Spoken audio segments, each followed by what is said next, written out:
What's next doesn't happen by accident. It doesn't happen by chance. What's next happens when experience meets expertise, when data meets dollars, and when steel meets earth. What's next happens when the promising work of Pioneer state-of-the-art research centers meets the unsparing challenges of more than 17,000 on-farm trials. Our ultimate goal is to bring the next seed breakthrough to your fields, because Pioneer isn't just our name, it's our mission. Pioneer. What's next happens here. It's time for RealAg Radio on Rural Radio Channel 147 on Sirius XM.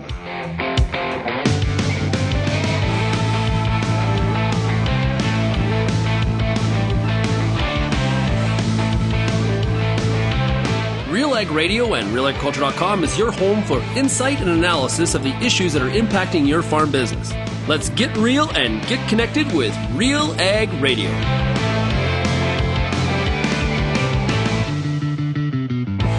Welcome to RealAg Radio here on Rural Radio 147, Sirius XM. Shaun Haney, your host here on this Thursday edition of the show. It is the Farmer Rapid Fire. Today, we're going to dive into how people are making out on their farms, their ranches, and their barns across the country. Looking forward to today. Lots to chat about as we, some people are trying to finish up harvest, of course, in the corn and soybean belt of Canada. Well, others have parked their combines in the shed and they've hunkered down for winter, so to speak, as we've seen some cold weather, especially in Manitoba. Yeah, gross.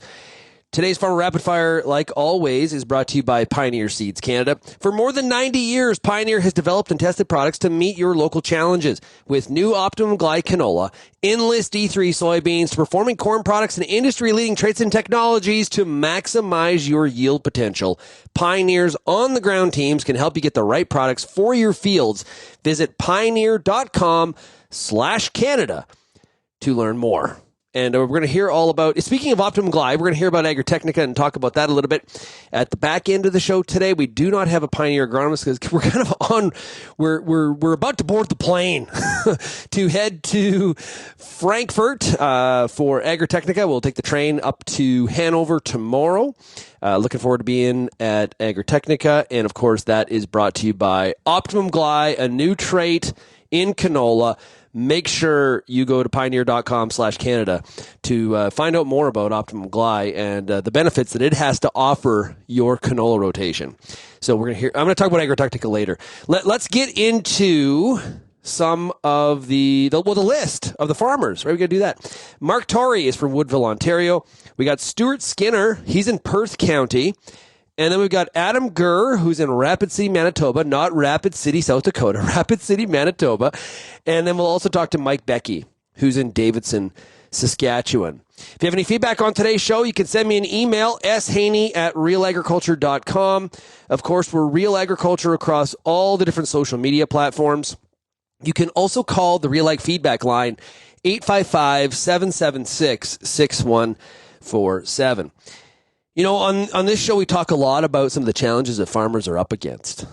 And agronomically, disease is one of them. We got dawn in some of the corn in Ontario. On the prairies, we've had past years where we've had bad fusarium as well. We've got root rot, aphanomyces, that is really creating a lot of trouble in some of the pulse rotations, depending on where you are. People having to stretch out their rotations because blackleg, clubroot, and canola, and these are challenges to try to combat against and make the right decisions for your farm, right? And so I want to point. We did a video.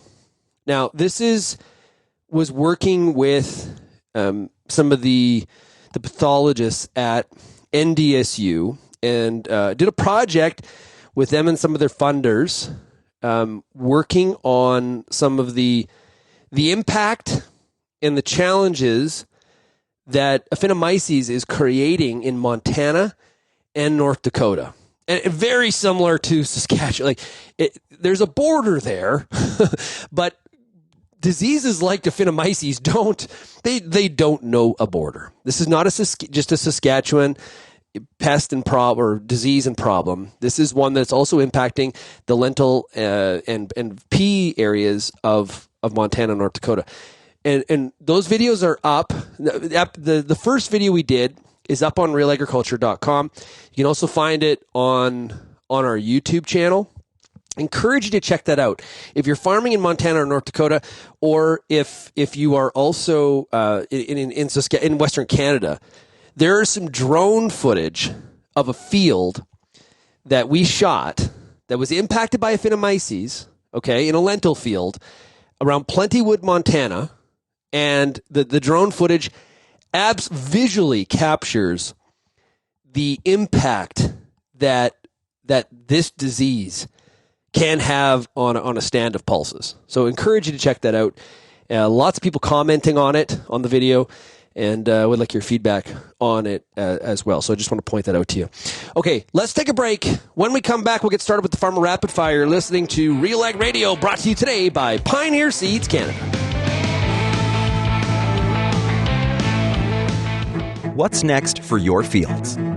At Pioneer, delivering industry-leading genetics drives everything we do. From the scientists in the lab to our local teams with boots on the ground, we are determined to get there first. Developing top-performing products, proven in more growing conditions than ever before. Pioneer. What's next happens here. Visit pioneer.com/Canada to learn more. Canola is more than just a pretty face in the prairie landscape. It's a big business, both here and around the world, that requires you to be informed and up to date on everything it takes to grow a successful crop. The Canola School on RealAgriculture.com has an expert library of video resources covering markets, agronomy, and more to help you grow a healthy and profitable canola crop. Visit canolaschool.com today. Brought to you by BASF Canada and Invigor Hybrid Canola. When it comes to your farm, you demand performance, because what goes in determines what comes out. At Pride Seeds, we deliver on performance. With best-in-class corn hybrid seed, you'll see results when it comes to premium yields in all the ways that matter. Moisture, nutrition, dollars per acre, and of course, tonnage. So discover your farm's advantage, the Pride Seeds advantage. Visit your local dealer or prideseeds.com today.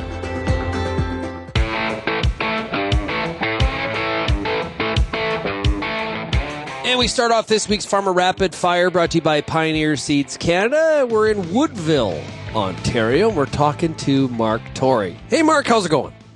I'm good, Shaun. How are things out there?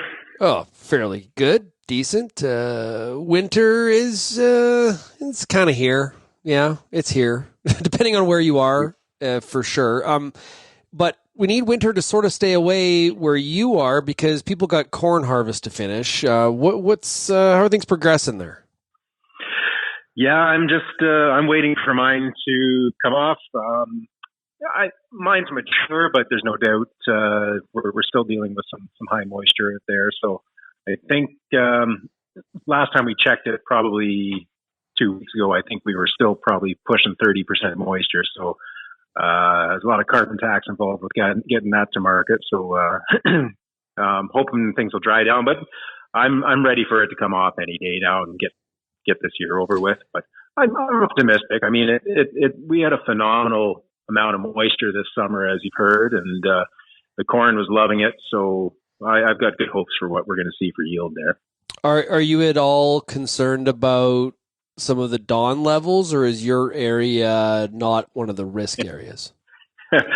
Not yet. But I haven't heard anything in our neighborhood, so fingers crossed there. But I'm always one of these ones. I'm not big on pushing maturity. I'm a little more conservative. I want to get this crop matured, finished, and off the field as quickly as possible, because the longer you leave it out there, the more chances of bad things happening to it. So, how'd the beans work out? Beans were actually, for me, they were average. Again, lots of moisture out there, but on the sand here, they take up every little bit of moisture that they get. I was okay with the soybean yields. Again, shorter varieties to get some wheat planted in the ground. I was fortunate that the beans were off and the wheat got planted before we had that about a 2-week rain delay and the soybean harvest here in central Ontario. So I was a lucky one. My father-in-law, he got some wheat planted probably closer to the 1st of November, which wasn't ideal, but that's the way it rolls up here. How about some of the crop marketing? You got to get that crop off, but then you got to sell it. How you been making it with your strategy there? A lot of my crop this year, I've just was just going on cash. Now I did have a wheat contract from last year. That was a nice little perk compared to the current market. So that was a little bit helpful in there. Next year, I don't know. I haven't really gotten into that frame of mind yet. So we're just going to kind of, I know it's something I probably should be taking a closer look at, but I got enough irons in the fire right now. So cropping's kind of getting down there. So yeah. How are you feeling about this year, Mark? As of course, you still got some corn to do, but is this going to be a good year in your mind, or how will you reflect on it? Yeah, I think we're going to be all right. I mean, I definitely was one of those ones that I really pulled back on my input spending this spring, just based on margins and costs of fertilizers. So, I mean, that possibly could have a little bit of effect on what my yields were, but I hate to be a hypocrite, but at the same time, we've done some investment in our farm, and, you just want to make sure you can get from one year to the next. So I think going forward, I think we got to be pretty happy with these crops. Of course, I'm a beef guy too, so there's a lot of optimism for the first time in my lifetime about the beef cattle industry. Yeah, they're worth a little, aren't they? Yeah, it's been really interesting, and you know what? I've talked to quite a few beef farmers that actually, they've kind of got a glimmer in their eye for the first time in a long time. They're putting some investment back into some new equipment. They're investing in some new genetics in their livestock. We had a phenomenal year for pastures.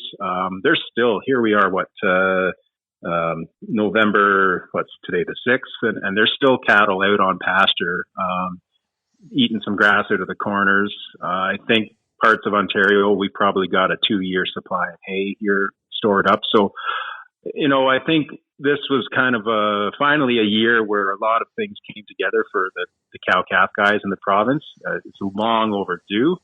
But I think even saying that, though, I think the beef herd is still shrinking in Canada. Well, there's an opportunity for you. Expand that cow herd there, Mark. Yep, I've got a lot of friends telling me the same thing. So I'm really a guy I'm really on the fence about the business. It's unfortunate, but yeah, there's definitely an opportunity there. Okay, so you're thinking about it. I've been thinking about it for 20 years here. So but I'm up in the part of the province where I've been blessed with 100 acres of bedrock across the road. So, there's only so many things that you can utilize that land for, and cattle are a perfect fit for it. So maybe this will inspire me to do some upgrades on my cattle side of the business. But I'll let you know next spring if they're still here. Okay, well, we'll have to press you on that and see how things go. Now, do you finish the cattle out, or do you sell them as feeders? I'm cow-calf backgrounder, so we will calve them out. I've moved to more summer calving as opposed to February frozen calves and that fun stuff. So that's been a bit of a change. It's a little more difficult managing newborn calves out on a 100-acre pasture, but a lot of them just it's just more natural. They get up and they get going and just seem to figure it out on their own. So, I'll raise them up to about 500-600 pounds, and then we background usually on the local community pasture that I'm a part of as well. So they'll spend the summer out on grass and then market in the fall typically. Yeah, it's, I think you're right when you say, finally some of the ranchers have something to smile about. Obviously there's different parts of the country from a ranching perspective where they need some rain, but at least the pricing signals are out there for something to be optimistic about, right? And Yep. and so I've been doing this for a while, and I think the entire time I've been doing this, we always talk about the size of the cow herd and the concern about the producer, and people leaving the industry and all that kind of stuff, and it's just nice to talk positively about it because it's so easy to be negative. Yeah. Now, saying that, there's a million miles of fences that need to be replaced in Ontario for this cattle business to really rebound. I think that's probably one of the major things that's holding back a lot of producers. Because north of where I am, north of the Kawartha Lakes, we get into the Canadian Shield, and that part of the province traditionally was tens upon thousands of acres of pasture land. But as those fences started to decline and the margins in the cow-calf business declined, a lot of that land just was left, and it's kind of gone back to nature, unfortunately, and you're not going to rejuvenate that. But we've also realized that, you can do well with pasture on improved ground as well, intensifying that production too. So there's both sides to it. Well, Mark, really appreciate you being here today on the show. Thanks so much. Good luck with that corn harvest. Get that corn out of the field, and we'll talk to you again soon. Appreciate it. Thanks, Shaun. I talk to cow-calf people across the country, and some people, like where Mark is, there's moisture. His trouble is not grass, okay? In other areas, the drought has impacted people. We heard Rob Somerville on the show, was it 2 weeks ago or last week, talking about, he's in just north of special areas in Alberta. His challenge is water. And even though there's pricing signals out there, people just don't, it's been some really harsh times for the cow-calf sector for quite some time. The price signals are coming around. This is what they talked about at NCBA last year in February. Cattle Facts went through their update. The signals are there for people to retain heifers and to expand the cow herd on both sides of the country. Both sides of the country of Canada, as well in the U.S. But depending on for the people that are in the drought, they need to be convinced that they need to see an ample amount of grass. Okay, so that's a factor. And if you're in areas where there is lots of grass and you haven't been in the drought zone, I feel like there's like the market's got to prove to me that there's some longevity to this. I got bills to pay. There's been some hardship here. There's periods where this wasn't a very good business, and because the cycle is so long, I think that's a bit of a factor. It's not like hogs where you're up, you're down in terms of your volume. Like if you're committing to increased volume in the cow-calf sector, there's a time component to that. You're projecting, years out.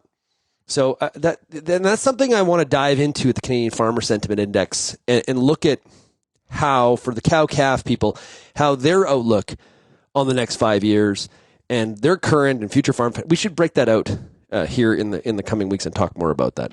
Okay, let's take a break. We've got more of the Farmer Rapid Fire coming up here, brought to you by Pioneer Seeds Canada.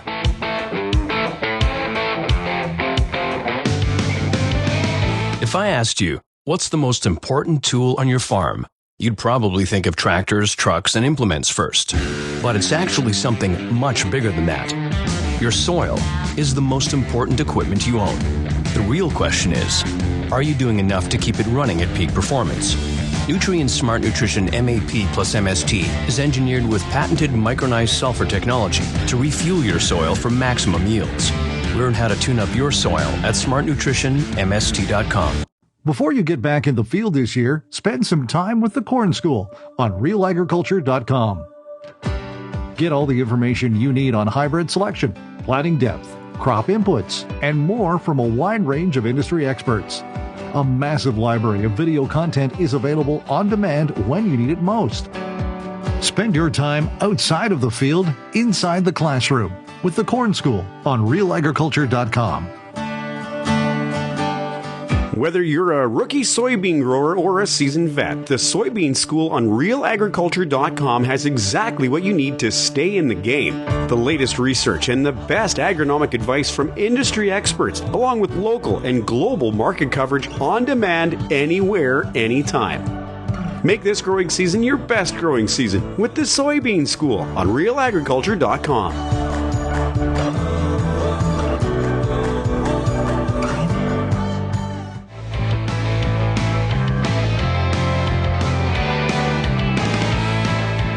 And we take the Farmer Rapid Fire, brought to you by Pioneer Seeds Canada, to Perth County in Ontario, and we're talking to Stewart Skinner. Hey, Stewart, welcome back to the show.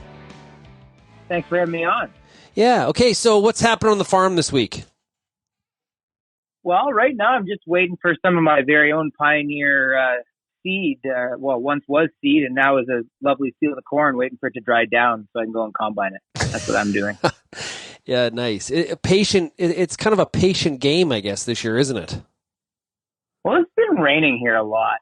But the good news is that there's lots of pigs. So to be honest, there's never any shortage of Microsoft Excel data tables that could be stared at, which is what I'm doing right as you called here.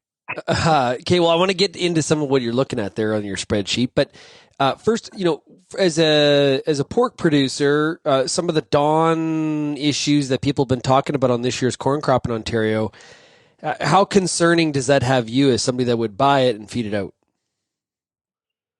I think years like this, it speaks to making sure, it really speaks to the quality of the people you're working with if you buy complete feed, because not all places are equal when it comes to quality control.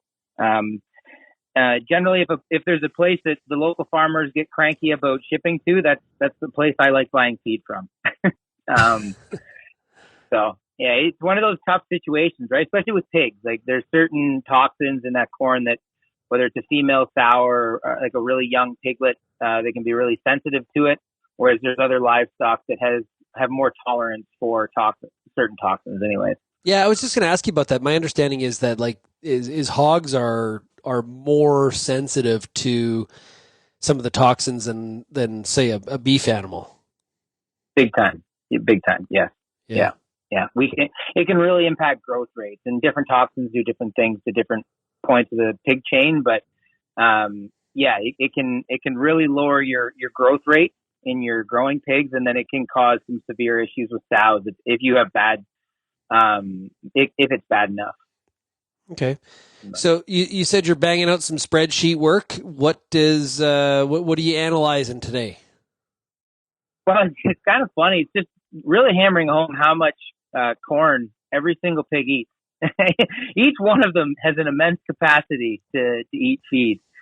I think probably the most interesting thing on the hog side right now, Shaun, is production's moving around. I was down in the U.S. Southeast about a month ago, and just thousands and thousands and thousands of finishing spaces just sitting there empty.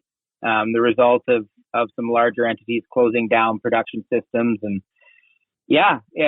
livestock demand is moving, and it's declining in certain parts of the continent, and other parts of the continent it's growing. The amazing thing in market. Yeah, exactly. It's never a dull moment. That's for sure in the protein business. Are you pretty optimistic right now about where pork demand will be? I don't think optimistic is the right adjective right now.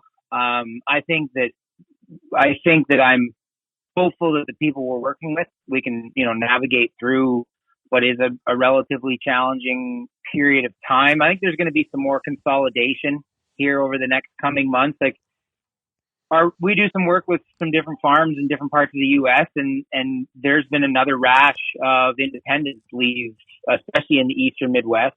And hogs, hogs that were once going from Ontario to Quebec are now going into some of these eastern Midwestern plants. And Ontario, it's a recent phenomenon, but Ontario is some of the cheapest feed costs in North America. That's another piece of the spreadsheet I'm looking at right now. We're out competing the average Iowa hog producer by somewhere around $10 a hog right now on feed, which traditionally you could never say that here. So why is that? What's driving that? I think that it goes back to the good old fashioned supply and demand. Canada does not have the same level of public commitment to biofuels, and Eastern Canada, like especially corn, they count on animals for demand. And Quebec has really ratcheted back their hog population. The Maritimes, what was left is almost completely gone now. Ontario, you see pigs that would have stayed within Canada now, 20,000 pigs a week going out to the U.S. to be finished. Every finishing pig that leaves, it's like walking out 10 bushels of corn demand somewhere else. So we don't have a lot of pieces of demand that are bullish here in Ontario, whereas you've got ethanol demand, you've got immense soy crush capacity that's going to underpin corn demand in the U.S. It's a different demand picture ultimately. So as you're putting your plans together then for 24, take all those fundamentals into consideration. You making any changes for 24? No, right now it's literally just it is very much survival mode. You batten down the hatches because it's like feed has gotten more competitive, but the margins have been narrow for a long time. So there's no grand plans of taking over the world in 2024. It's more of a keep the lights on and fine tune what we're doing, so that we're among the survivors. Man, Stewart, producers in the hog business, you've got to have guts of steel. It just feels like it's a whipsaw. That takes a special kind of mentality, I think, to operate in that kind of business. How do you do it? I think at its root, and I've come to realize in hogs, you're 90 days away from being a millionaire and you're 90 days away from bankruptcy. And like both of those things can be true at the same time. And I don't think a lot of people can fully comprehend that, but it's like the beauty of old fashioned capitalism. If you can be better than everybody else, you can do this really, really well. The trick is, and where we kind of run into problems, especially again in Canada, for competitive markets to work, you need many, many sellers, and we've got that still in the hog business. But we also need many buyers, and we don't have that in Canada. And that's going to be our Achilles heel. We've got this opportunity where we've got really competitive feed costs, yet we're shipping out, over 40,000 animals a week, either as a feeder pig, weaner pig, or as a market hog out of Ontario into the U.S. That's all lost opportunity. It does speak to our competitiveness at the production level, but it also speaks to, a Canadian deficiency that isn't just in agriculture, which is our inability to add value to commodities here at home. Yeah. And when you say lack of buyers, you mean slaughter plants, right? Oh yeah. Like if you wanted to try and start a pig business in Canada today, you could go and rent barns. There's always a barn for the person willing to work and willing to scratch up some money to pay some rent, and do some contract heating or something like that. But there's no hook. There's no competitiveness in the packing industry in Canada. And there doesn't seem to be a good solution for why. No, nobody can seem to hit the nail on the head on why we've never been able to solve that. I think we could.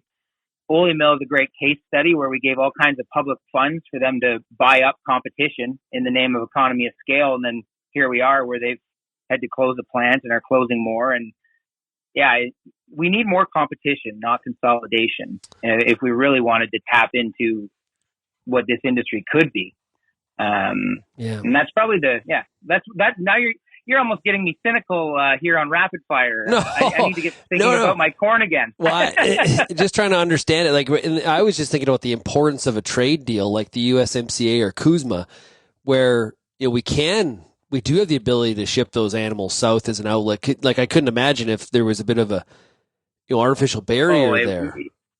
It would be brutal, and it speaks to, again, the power of a North American market. Like our strongest relationship is with a U.S. based processor. But there's an opportunity to work with a business that's got similar values to our own, and you can be a part of branded production. And I don't know, there seems to be more opportunity, in that part of the world. And I think in large part, that's because there's more plants. If you're alive in the packing, packing is hard. I'm not trying to paint that with a brush, but there's just more people to do business with in the U.S. And I think that's one of the things that will hold back the Canadian side of things, which is too bad because, again, we could be really competitive on the production side. Yeah. Sure. Yeah, ship those animals south and then buy the pork back, and it ends up in Canadian shelves. It is a North American market indeed, for sure. Mm-hmm. Hey, Stewart, thanks so much for joining us here this week on the Farm Rapid Fire. All the best to you, okay? Thank you very much. We didn't get into it there with Stewart, but on the trade on the trade thread there, and how important the USMCA and CUSMA agreement is to the pork industry. This is exactly why the pork industry and the beef industry are pushing back so hard against Bill C-282, because they cannot afford for this North American market to change. It would be significantly adverse to the operations, right? And before, I'm just going to say this too. I know that there are people on both sides of the border that would like for there not to be that trade.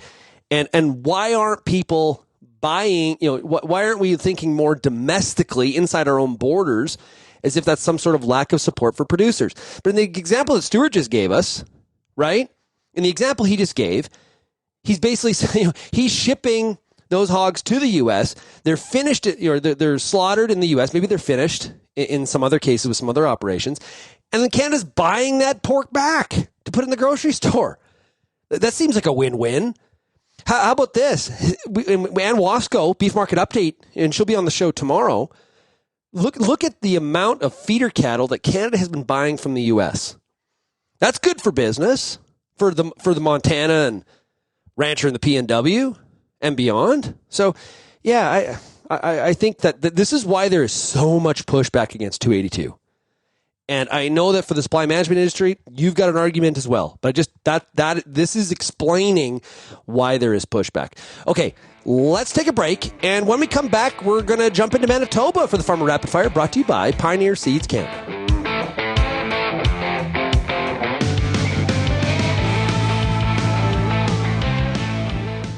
Are you concerned about the continuing rise of input costs and your increasing risk to plant a crop? My name's Paul Sinkovich, President at Vantage Ag.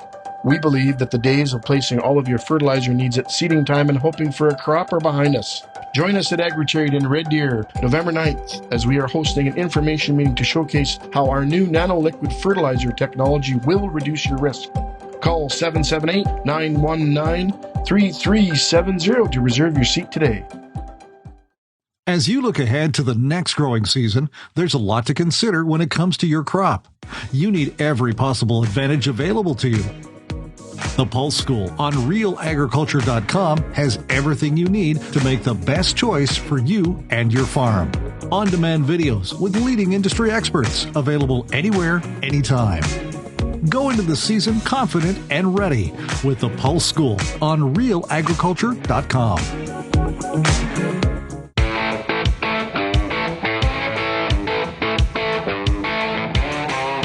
And we take the Farmer Rapid Fire, brought to you by Pioneer Seeds Canada, to Rapid Seed, Manitoba. And we're talking to Adam Gurr. Adam, how's it going? Oh, doing pretty good, Shaun. Yeah. Now, what's happening on the farm this week? What are you doing? Not a heck of a lot, actually. We got snow and some colder temperatures last week, so we decided to kind of call it a year on field work and tucked everything away. And so this week, I don't know, just doing a little bit of work in the office and a little bit of work over at the shop, doing some repairs. Yeah, this slowed down a lot. Winter is kind of all of a sudden, like I've seen a bunch of Twitter pictures where farmers dealing with ice in their yard, and it's just gross. What happened to fall?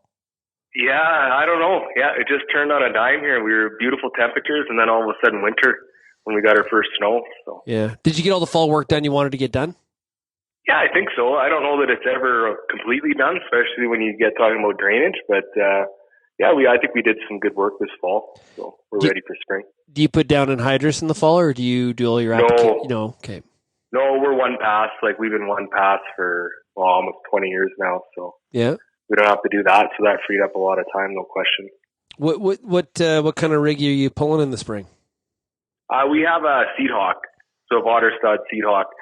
and we've been seeding with those since we went one pass, I guess, back in 2005. And it's hard to beat, in my opinion, at least in our area. Yeah. So just take us through that. What led you to do that? What was kind of and what have you seen as the advantages? I guess it was ultimately led by economics. I mean, we had moved to kind of a no-till system in the late 90s, and then we'd always been intrigued by seed hawks, but at the time they didn't have a dealer network, so we felt like it was maybe a bit of a risk to go after one. And then in 05, or I guess it'd be fall of 04, we just thought, well, what the heck, let's go for it. And, they're always touted as being like a great machine for seeding canola, and no question they are. I mean, we're able to reduce seeding rates, and so that helps sort of pay for the expense of the new drill and stuff like that. But I felt like immediately that we also saw benefits in cereal grains as well. So it was an easy decision, and since then I certainly haven't looked back. And as far as I can tell in the market right now, there's nothing that we would move to that we feel would be an improvement over that, like in our area anyway. Yep. So, Yeah.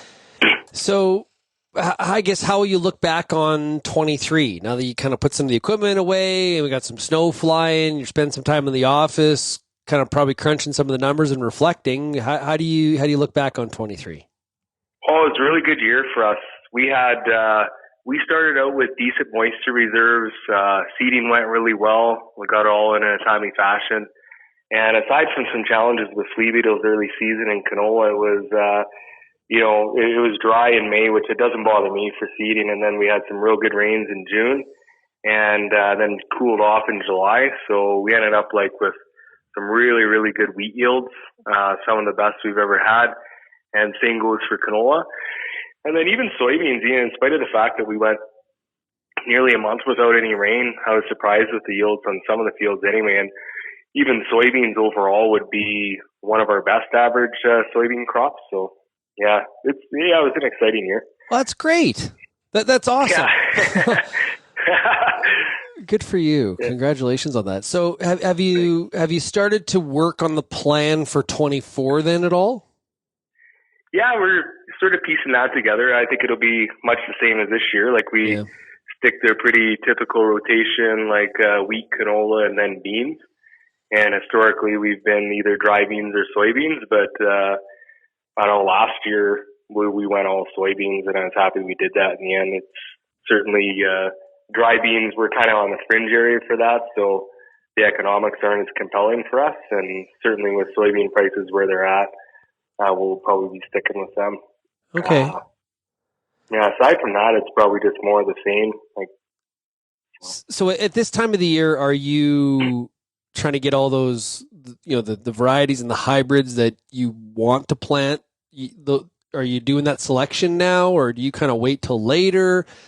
How do you manage the procurement part, getting yourself set up? Because you got the plan, and then you got to kind of start to implement. So are you doing some of that right now? Yeah, a little bit. I mean, the biggest part for us would be varietal selection. It's not a problem securing seed of the varieties we want. And sometimes, or part of what drives our variety selection is just on-farm research trials. Yep. And we don't do as much of that anymore, just because just the wheat variety we're typically using now, we just haven't felt it. We've found anything that really compares with it for economics, and so we're kind of sticking with that one. And then, canola, there's pretty rapid turnover with the amount of varieties that hit the market. And so, but even then, we're content with a certain, brand seed, and it performs well for us. And soybeans is kind of like with wheat. For whatever reason, there's just a variety that works on our farm, and we just haven't felt any or found anything that is an improvement over it yet, aside from maybe having better herbicide traits. But it's amazing how long some of these varieties will perform on our farm. You look at all the dollars that are invested in breeding, and yet we're still using a wheat variety that's probably 15 years old. Yeah, we don't get and that's, I think, a little bit to the regionality, right? If you think back to, what would be the last kind of, an AC berry, there was a lot of acres across Western Canada. It fit in a lot of regions, and now we see a lot more this variety is really successful in this pocket, and it's tough to knock it off its perch, right? Like, it's tough. Oh, for sure. Yeah, it was, for us, we weren't ever really big into berry, but the first real king variety for us would have been Harvest. Oh, yeah. And I don't know why it just performed well kind of along 16 Highway in Manitoba. Really, really good yields. And never really an issue with Fusarium, which would have, it had a very poor rating, but we never had any issues with it. And in recent years, Faller has been really well for us. And we tried all the latest, greatest ones, and we run field scale trials. And that's just in our area for whatever reason. So we farm at two areas, it's only 15 miles apart, Brandon and Rapid City. And for whatever reason, the Rapid City area, Faller just does really well. It's hard to beat it. So. Yeah. And that's not necessarily the case at Brandon, believe it or not. Yeah. Well, I thought you were going to say Glen. I thought that was the one. No, we never grew that one, actually. I never had any luck with it. So. Okay. Yeah, we did it when I was farming. We did in Southern Alberta, so it's there again. It's the regionality, right? It's really interesting stuff. So, any big changes for you? Mentioned that not big changes in the crop rotation, but any other changes around the farm for the year ahead? I don't think so. We bought a new drill, but I mean it's the same as we've been using, so it's not really a major change. Just like I said, more of the same. We continue to, we've kind of got into tile draining the last, 10 years or so, just picking away at different projects here and there. So we'll continue to do that. We see value. And, we'll continue with some of our on-farm research trials, and anything we think of during the winter that we might want to test on the farm, we'll set up trials for that. But, aside from that, it's kind of the same old. Are you doing a lot of trials on the farm? We not quite as many as we used to, but we still do quite a bit, through the Agritruth program. Okay. And one thing that's really interested me in recent years is long-term trials, relatively long-term. I mean, it's not like they're 30-year trials, but we have some fertility trials that we've been running, one of them for over 10 years now.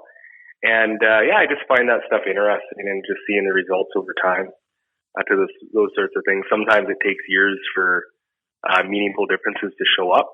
And I think that's one thing that's really, I've noticed anyway, and learned through that process. Yeah, good for you for doing those trials. Because I think a lot of people start the year out with the intentions of doing trials, and then they get to harvest. It's like, screw the trial. We got to get done.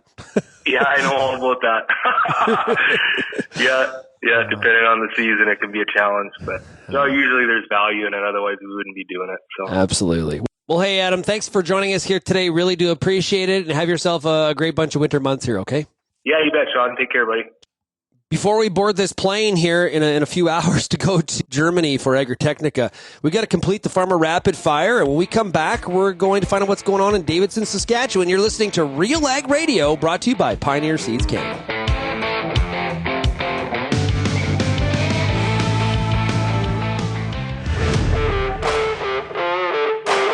As a grower, you spend a lot of time focused on the details. And sometimes it's only after harvest that you can step back and see the bigger picture. At AGI, we spend a lot of time focused on details too, making sure you can store your grain how you need to and move it when you need to. Learn more at aggrowth.com.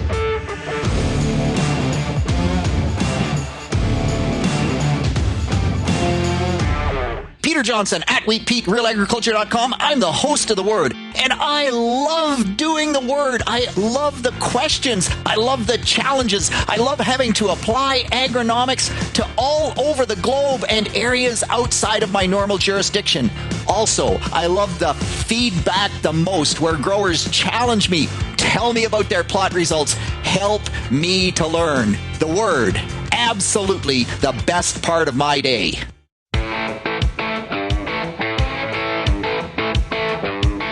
And we take the Farmer Rapid Fire, brought to you by Pioneer Seeds Canada, to Davidson, Saskatchewan, and we're talking to Mike Beckie. Hey, Mike, how's it going? I'm doing good, Shaun. How are you? I'm doing really good. So what's happening on the farm this week? Not much on the farm this week. I'm back driving for the winter for a friend of mine. Do that every winter. Got pretty well all of our grain that we had contracted on the farm moved last week, or finished up last week. So not much going on the farm right now. Yeah. So how were the yields at the end of the day in Davidson this year? Cereals and pulses were close to average, maybe just a hair below, and oil seeds were below average. And obviously lack of moisture being the main factor? Yes. Yeah. You getting much fall moisture? We've had a little bit, and it's snowing today. I think we've gotten, I want to say about an inch and a half since harvest time. There was enough moisture. I was able to put out some anhydrous this fall. So, yeah. How long have you been putting anhydrous on in the fall? And I guess, how does that fit into your program? How does that work for you? I guess we've been doing it since 2016, and it always depends on what the moisture conditions are like in the fall, and it really helps us in the spring. Speeds up seeding to where we aren't hauling a bunch of dry nitrogen to the drill. We can cover a lot more ground with a tank full. Yeah, and Mike, as you alluded to there, you in the wintertime, you drive some truck, and it's interesting. I guess why do you do that? Because we just did a survey talking about off-farm income, and I find sometimes when people talk about off-farm income, they talk about it in maybe they don't consider the full context. So for you, why do you do it? Why do I do it? It gives me something to do in the wintertime. I don't really need to do it, as far as an income standpoint. I just love driving truck. I inherited that from my dad. He did it for almost 50 years. So yeah. And do you do so that's pretty cool. And I think you've just kind of highlighted on sort of what my point is that I think a lot of times we talk about off-farm, hey, do you have off-farm income? And why do so many farmers have off-farm income? There's a whole bunch of reasons why farmers work in the wintertime. Now, for some, it is financial stability, or it's an added income, and they don't have livestock. For some, it's, trying to just keep active and doing stuff, or it's other interests. There's a whole wide variety that people do it. I was joking the other day that I remember in Top Gun, and Goose, remember him and Maverick got in trouble, and Goose says, "Hey Mav, do you still have the number for that truck driving school?" That's kind of how I felt. I wasn't having a very good day, and that's kind of how I felt. Maybe I thought I'd go to truck driving school. Why do you like driving truck? Why do I like driving truck? I like talking with different people every day. And it's what we haul bulk commodities, so. I get to talk to a lot of different farmers in different areas, see what other guys are doing. And I just like being out on the road. Yeah. Have you ever done like a real long, I had a cousin that did some long haul where he would go like Calgary to Vancouver to Houston to Miami to Toronto and back across. Have you ever done a trip like that? Well, I've gone with Dad before. That's what he did. For his whole truck driving career, he hauled meat, produce. He'd go, north and south. He'd go Calgary to say L.A., Florida. Wow, he's been all over North America. Yeah. If I did it, I'd probably be divorced. Yeah, there is that too. Good way to put that, Mike. When it comes to sorry, go ahead. No, I was just going to say my off-farm income pays for my recreation stuff, buys my sled, that kind of stuff. Yeah, is sledding kind of your kind of activity, your kind of go-to winter activity? Yeah, pretty much that, or go for a trip down south. We try and do one of those a year. Yeah, good stuff. Warm weather break in the middle of the dead of winter is always nice on the mind for sure. How are plans coming together for 2024 for the farm? Pretty much have that all figured out. We don't stray very far from our 4-crop rotation, so we pretty well have everything figured out. I just got to get some wheat seed cleaned and the lentils cleaned, and we should be ready for spring. Yeah. Now, any changes for the year ahead at all? No, I don't think so. We'll probably just stick to our it's been doing well for us. I don't know what's going to happen with the lentil market, if we can, how things are going to turn out with India and that, but I guess time will tell. That might get changed a little bit. Yeah. Have you been dealing with much Aphanomyces in your area? Yes, we do. We have certain fields that, it shows up on, and other ground it's been good so far. So you haven't had to spread out your rotation like some people like to that 6-8 years. Not yet. Not yet. No, not so far. Well, I hope you don't like it. I'm sure it's coming. Yeah, it's a real threat to the lentil and pea acre. There's just there's no question about it. It would be nice if they could get some resistance. Come up with something that would help us out. But I guess time will tell. See if they can come up with a that'll mitigate the risk.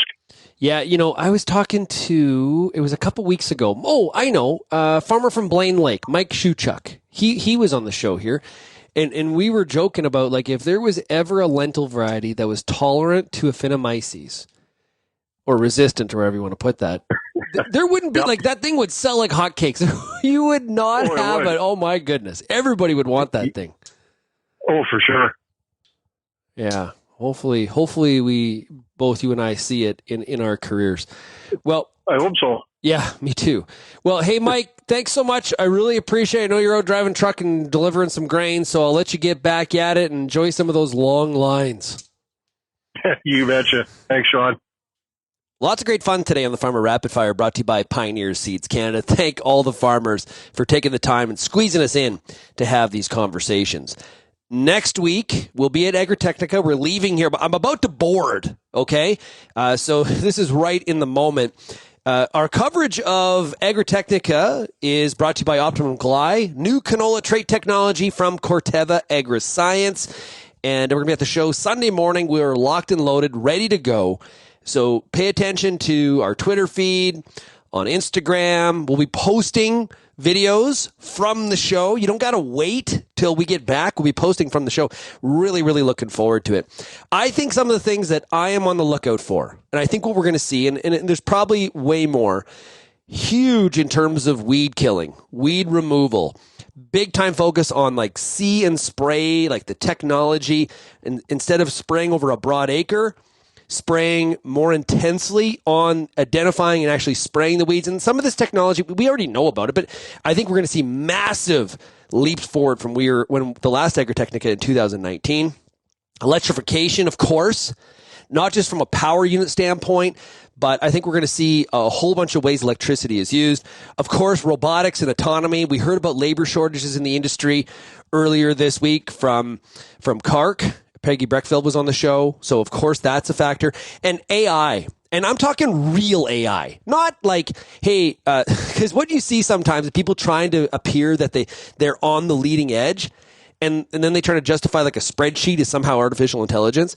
I'm talking real AI and where this whole thing is leading and how it benefits you to make better farm decisions. So stay tuned for all of our great coverage of Agritechnica, and like I said, brought to you by Optimum Gly and Corteva Agrisciences. It is going to be a lot of fun. If you have any questions or things that I should be on the lookout for, send me an email, shaney@realagriculture.com. Thanks, everybody, for getting real and getting connected with RealAg Radio. Cheers, everybody.